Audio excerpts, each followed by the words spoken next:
Futsal নারী বিশ্বকাপের প্রথম আসরে চ্যাম্পিয়ন হলো ব্রাজিল। গতকাল ফিলিপাইনের ম্যানিলার পাসিক সিটির ফিল স্পোর্টস অ্যারেনাতে অনুষ্ঠিত ফাইনালে পর্তুগালকে ৩-০ গোলে হারিয়ে শিরোপা জিতেছে তারা। ১৬ দিনের এই প্রতিযোগিতার শেষ দিনে গ্যালারিতে ছিল উপচে পড়া ভিড়। ৫,০০০ দর্শকের সামনে ব্রাজিল দাপট দেখায়। প্রথমার্ধের মাঝামাঝি সময়ে এমিলি গোলমুখ খোলেন। গত বছরের ফিফা সেরা নারী ফুটবলার খেলোয়াড় গোল্ডেন বলের পাশাপাশি টুর্নামেন্টের শীর্ষ গোলদাতার পুরস্কার গোল্ডেন বুটও জেতেন তিনি। ৭ গোল ও ২ অ্যাসিস্ট রয়েছে তার। দ্বিতীয়ার্ধে ব্যবধান দ্বিগুণ করেন আমানদিনহো। ম্যাচ শেষ হওয়ার ৩ মিনিট আগে দেবোরা ভানিন তৃতীয় গোল করেন।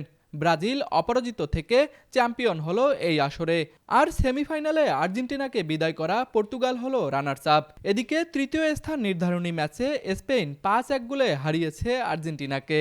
লরা কর্দোবা ২ গোল করে জেতান স্পেনকে। প্রতিযোগিতার সেরা গোলকিপারের পুরস্কার জিতেছেন পর্তুগালের আনা ক্যাথারিনা। ফেয়ার প্লে অ্যাওয়ার্ড জিতেছে ব্রাজিল।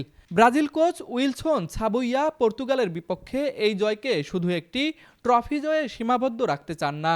ম্যাচ শেষে তিনি বলেন, আমি সত্যিই খুশি। খেলোয়াড়রা অসাধারণ, কোচিং স্টাফও চমৎকার। এই জয় একটি বড় ছাপ রেখে যাচ্ছে, কারণ এটি স্কুল, ক্লাব ও বিশ্ববিদ্যালয়গুলোতে ফুটসালকে আরও জনপ্রিয় করবে।